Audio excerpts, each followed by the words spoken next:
February the 4th, 2026. Guys, we're still continuing to get these bombarding X flares. This one this morning, 4.2, I think it is. We'll take a look at it.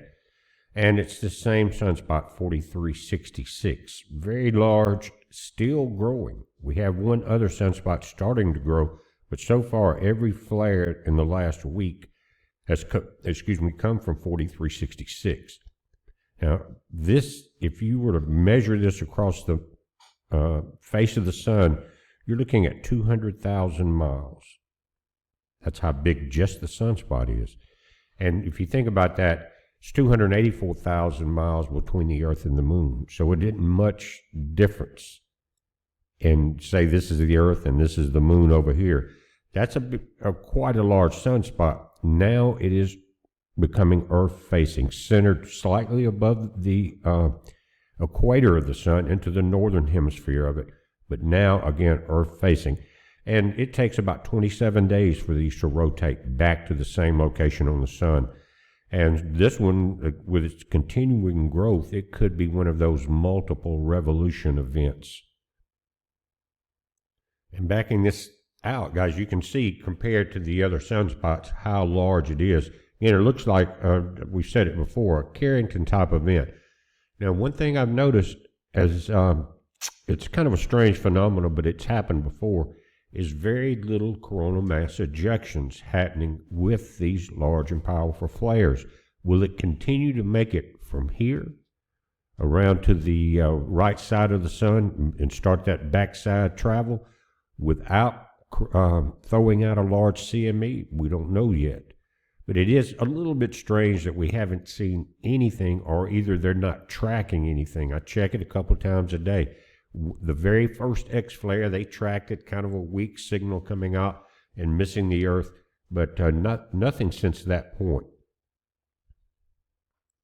Now, they're saying that tomorrow, on the 5th and the 6th, that we're going to be into a G1 class geomagnetic storm. Now, that's the bottom of the scale, kind of. And they're saying that a CME was hurled into space by a powerful X-class solar flare on February the 1st.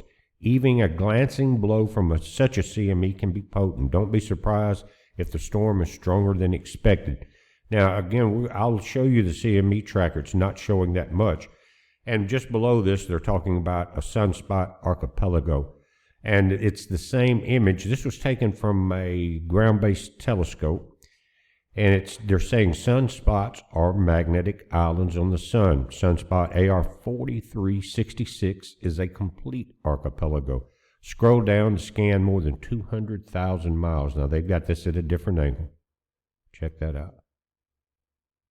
Islands. It says, amateur astronomer James Kevin Ty took this picture on February the 3rd from the Backyard Observatory in Manila.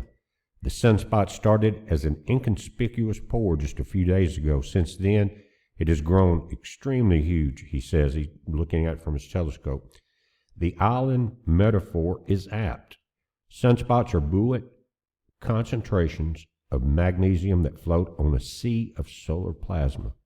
Archipelago 4366 consists of one big island, twice as wide as Earth, plus dozens of lesser islands ranging in sizes from U.S. states to small planets, again 200,000 miles.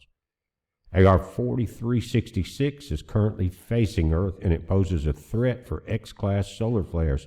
Such flares can cause shortwave radio blackouts, as we've seen, and if they hurl a CME in our direction, strong to extreme geomagnetic storms can occur.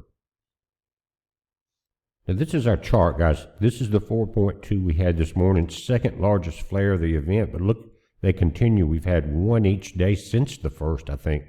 And again, these are very strong M flares. There's a lot of energy that now, since it's Earth-facing and getting more centered, is going to be impacting us. C flares at 99% chance of more. M flares 80, X flares at 40, proton events at 30. You can see where the ionization layer happened right here. This is centered over, I guess you'd say, southern Atlantic and South America. See that? That's where you're going to get your radio blackouts. And notice at the top, guys, our solar wind is starting to pick up the average KMS, or kilometers per second, is around 320. If you averaged it over, especially during calm periods of time, so we're about 100 kilometers per second over that now. Density is slightly increasing. The magnetics are starting to be impacted. We'll take a look at the Discover satellite information. And this is current images from SDO. Again, our moving pictures are not working correctly, but you can see this long arc. That's a 200,000 mile span in this area, guys. Imagine the size and the power that is occurring. If it wasn't occurring, we would be dead in about 8 minutes. Unless we were buried underground, you wouldn't live long past that. The sun keeps us from freezing, and the earth would be frozen, very cold and very dark without it. The energy is needed. You just have to kind of keep an eye on it. But if you look in front of this area there, you got a little bit of coronal opening in here, and that could be part of the increased solar wind speed. Let me pull this down just a little. Now, they've updated this somewhat. They've extended it out in time a little bit, but let's go right here on the second. You see your timestamp. Here is the first of 2 flares emerging. Now, you'll notice that the first one is angled slightly below the Earth because of the angle of the sun at that point, remember, was not Earth-facing. The second one is going to be a little more Earth-facing. We'll look at it. There's our first one, and we're going to catch the top edge of it. You can see in the charts here. But notice the second one. It's angled more between Earth and stereo B satellites. Anyway, first impact time would be about right there. We'd start to see it jump in plasma density. That's how thick the cloud is we're looking at. And then in radial velocity, which is solar wind speed, right here, and this is at 800 hours. Guys, and that's going to be early in the morning around 3 a.m. on the East Coast tonight, or after midnight, and about 2 a.m. Central Time. And it'll be very close to midnight by the time you get to the West Coast. And it's going to be a long-lasting event, possibly a day long. These segments are days. You see the lines there? So we got a full day of this energy. And then when we get into the 8th, we got the second wave coming here, possibly. And this is not the 2 newer flares, but these are the ones we're tracking right now, so we'll let it go forward a little. This one is going to be crossing the Earth. We were looking close to impact point. This one will catch the opposite side, the bottom side instead of the top side, right here, again, around the 8th at 500 hours. Start seeing impact, and that will be about 1 o'clock in the morning Central Time. That will be on the 7th. Okay, so we got this wave coming in. A couple of days later, another one. But so tonight, after midnight, starting on the West Coast, we will start noticing, if anyone's awake, the solar wind speed increasing, and any problems that you have with these type storms increasing. Again, they're saying it may be a G1, but as it gets closer to that point, I will keep a close eye on the solar wind speed, and that will tell me if some of these numbers are a little low. Now, this is the current sunspot summary, guys. You can see there's 1, 2, 3, 4, 5, 6, 7, 8, 9 showing on the surface of the sun, on the Earth-facing side, and AR 4366 is growing. It is a beta gamma delta configuration, which makes it more dangerous. And AR 4362 is stable, but it is a multiple configuration. But again, 4366 still growing, 200,000 miles wide so far. Something to definitely keep an eye on as my huskies decide it's time for a snack howl. So I've got to end this pretty quick. Tina's probably getting some snacks ready right now, but that's them telling you it's time for second breakfast, just like the hobbits. I think they're half hobbit, half monkey, part husky. Anyway, they go on for sometimes 15, 20 seconds. It's kind of the wake-up call for this. We're not in a city here. We're out in the country, but, you know, half a mile away, if there's a house here and a house over there, and they all tell me about that sound. This chart is also very interesting. It's the flare events in the past 72 hours that are M3 plus in size. And let's see, there's your X's, and most of these are 40. Well, let's see, I think every one of them are 4366. 1, 2, 3, 4, 5, 6, 7, 8, 9, 10, 11, 12, 13, 14. Let me scroll this down a little bit. Wow, about 15, about 20 flares in 72 hours above a 3.2, an M3.2 with 1, 2, 3, 4, 5, 6 X flares, guys. Something's going on the sun. It's, again, we're told to watch the skies, aren't we? We sure are, and we're told that there's going to be events that will have a lot of heat in them during the book of Revelation. A very hot heat. It will burn up the elements that are corrupt. And that's why I've said before, a flood wouldn't work when half the oceans in the world are polluted. It's going to take heat. So again, that's, we're dealing with the wrath of God at that point, not the tribulation of man. But it is something to keep an eye on, because we've seen these events occur. Imagine when the people of the Carrington event are in Quebec, Canada in the 80s. When they got hit with a flare and it blacked everything out, you start looking around, start paying attention. So these events can happen and not be biblically, but be biblical in the fact that it's the exact end time. They've been happening for a long time. And again, this is a lot of flares for that 72 hours. And looking at the colored version of this, 4366 right there, guys, it's interesting because you've got 200,000 miles growing, but the first flare appeared to come from this section of it, even though the whole thing was setting over here. And the latest flare seems to have come from the very large blue spot right there. That's the dominant feature on the entire face of the sun as we speak. And that's why it went off to the right. If you ask me, you're shooting out two different angles, not straight ahead here as this flare was moving. And so you may get a flare from this section, but what we saw in the 4.2 looks like almost a complete arc across. And just off the bat, guys, I can see right here, these are the magnetics. This is in our magnetosphere. It has to do with solar wind and everything else. But this, you see these two purple dips here, and the separation of the red and black line. That means it opened our shields here and here. We've seen it before. When both of these lines, the black and the red one, are above the center line of the graph, usually it's a closed situation.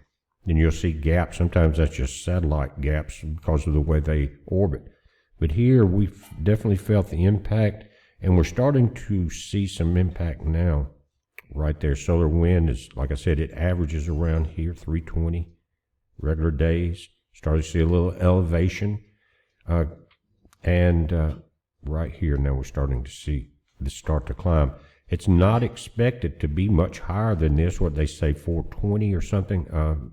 It's hit 437, but I don't think we're seeing the full brunt of it yet. That's just my opinion. I hope I'm wrong. I hope it stays steady like this and not continues, because the effects on the human body for those that are susceptible are very strong, guys. And so if you know of friends that have dizzy problems or aches and pains, sleeplessness, ringing in the ears, things like that, when these events occur, let them know what's going on. Sometimes it's better to avoid being directly in the sun during these events. And just something, as I'm closing this out, a couple of things I'm looking at, could be a video coming up today. This is just a headline from GP. It's saying, disgusting. Majority Leader Thune is already waffling back and backing away from passing the SAVE Act for secure U.S. elections. Can you believe anyone would even say that in the political party?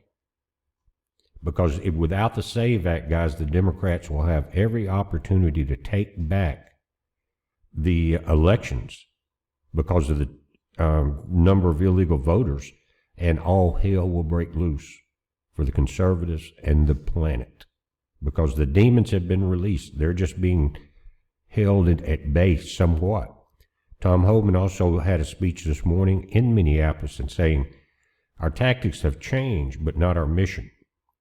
And what he said, we've got a lot of jails, a lot of counties now cooperating with us on holding ICE detainers so we don't have to go into the streets and create the chaos.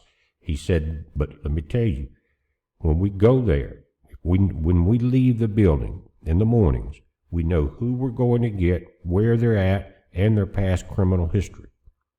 But if they're with another illegal, then they're both going to be arrested. What they're trying to do is avoid the street chaos. But the chaos is occurring because the politicians in place are forcing the jails to release them so they can continue voting for the Democrats. And in Minneapolis' case, and probably many other states, a lot of that money that we see being stolen from us, the taxpayers, is circulating through many hands. Some goes to Somalia. A lot of it stays into the Democrat coffers for their elections, their cheating, and their disgusting habits. And because a lot of people say you're just too political, BP, but guys, I'm concerned about what happens. I'm getting old, but I have grandkids, kids and grandkids, that's got to live here. So I am very concerned, and that's my job to be concerned. Should be yours too. Anyway, the other thing I'm watching, you're looking at Todd Blanche, and I think what we're dealing with, guys, is another Jeff Sessions Bill Barr. What he did was he fired Ed Martin, a friend of Trump's, without telling Trump.